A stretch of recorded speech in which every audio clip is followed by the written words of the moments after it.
Hi, my name is Michael Dell. I'm a Kahnawake Rono living with special needs. When I was interviewed, I had an idea for a show for people from Kahnawake living with disabilities. Today is the start of that show, Walk in My World. Often, people with disabilities lead sheltered lives, and their interactions are limited to caregivers and family members. I hope this show will bring you awareness of these people, their families, their lives, and their dreams for the future. We are here today to interview Joanie Montour, a person with muscular dystrophy. Welcome, Joanie, and thank you for joining us. Yeah. There are many different kinds of muscular dystrophy. Which one is it that you have? The one that I have is called facioscapular humeral muscular dystrophy, and that disease attacks specific muscles in your back, like the deltoid muscle, and that's the muscle to help you hold up your arms. And the other one is in your hip, so that can affect your walking. But the thing with this disability is that it's a very funny kind of disease, because you can go through your whole life with having very, very mild symptoms, or you can be very young and you can start having those symptoms right away. When did you first find out that you would have muscular dystrophy? I believe it was when I was a young child, maybe around 8 or 9 years old. My older brother, they didn't know what was wrong with him, and they found out that he had this disability. So what happened was we all had to go to the Montreal Children's Hospital, and we all had to be tested. And that's where my mother knew that some of us in the family had been affected. She never really came out and said to me, "Joanie, you have this." I think I knew because of the way I was built. I was very, very, very thin. And also my bones in my back, where your scapula is, there was like a winging, and that's one of the symptoms of this disease. So that's when I always kind of knew when I was growing up that I had this, but it wasn't something that we talked about in our family very much. There was a lot of shame, and almost to the point where you were embarrassed, or we were embarrassed about having this disability, so we didn't really talk about it too much. What was it like when you were growing up? Well, when I was growing up, I knew that I was not as strong like other kids. There's things that I like to do. I could run, I could play, I could do, basically everything that a lot of other kids did. But there was, I noticed I wasn't as fast as other people.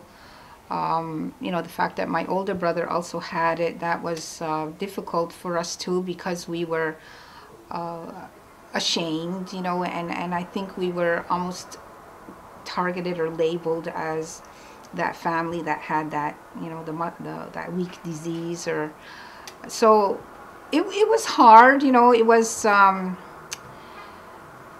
a situation where we had to just accept it. My mother had always told us that, she more or less told us that you just have to go on with your life, and this is the way you are, and you have to just do the best that you can, and don't feel sorry for yourself. So that's basically what we all did. There was my brother, and then there was myself. So we just did what we had to do, and we didn't, we tried our best. How does it affect your daily life? Well, I have certain limitations. There's certain things that I can do and can't do. It has progressed through my life, and now it is extremely difficult for me to walk. I went from, having a limp to using a cane, and now I use a walker. So that helps me to get around. If I have to go shopping where it's in a mall or something, I will use a wheelchair, because I don't want to get trampled on if I was using my walker. So that's what I do now. In terms of other challenges, I mean, everything that I do is a challenge, just from getting up in the morning, because I wear a brace on my right leg, and that's what helps keep my leg working. As soon as I get out of bed, I have to put on this brace. Otherwise, I won't be able to walk. It'll be very, very difficult, and it'll take me a long, long time just to walk from my bedroom to the bathroom. So I use that, and everything is difficult, from taking a shower to walking to doing anything in the house. But what I do is I keep doing everything. I cook, I love to bake, I do laundry. I've had to make modifications to my home in order for me to be able to keep my independence to a certain extent. I can still drive, but if I do go anywhere, I have to have somebody come with me. I work here at Community Services, and they've been very accommodating to me, but in the winter time, that's when it's hard. I have to make sure that my ramp is shoveled so that I can get out of my house, and then I get in my car and I come to work. But I have to be very careful of the ice because I don't want to fall. I'm extremely, extremely careful when I am walking. It doesn't matter what season it is, because I don't want to fall. I'm very aware of everyone that's around me when I am standing up or when I am walking. Every move that I make has to be calculated, because if I get into a situation where I may lose my balance, then I will lose my balance and I will fall, because I can't catch myself like a regular person would. My bones are strong as anyone else's. Of course, I have to make sure that I take the vitamin D and the calcium that every woman my age takes.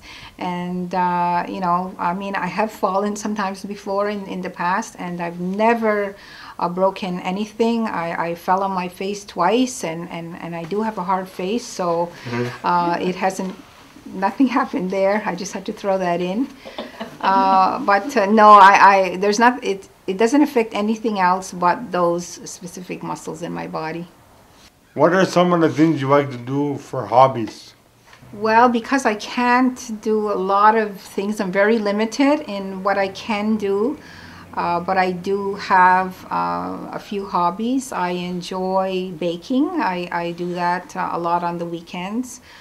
I enjoy reading. I watch TV. I like to play chess every night to challenge myself. I like to sing. So that's not hard. You don't have to be running around or anything. Yeah. I like my hockey games. I like to go shopping. And usually when I do go shopping, I have to have someone come with me. So that's when either my family, my husband or my daughters will come with me. Sometimes my sisters also help me. They help me quite a bit. And also my friend Barbara, she's very good with me also. If the extra person can't come with you, do you have to change your day around? Like, if you can't go shop, if they can't go shopping, you want to go shopping, you have to adjust your day? Most definitely, because I can't go by myself, because somebody has to be there to take out the wheelchair.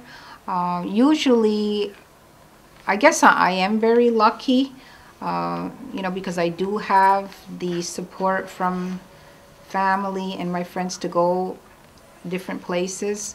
I know with other people in the community that do have disabilities, that's one area where it's really, really hard for them, because they can't get out anywhere.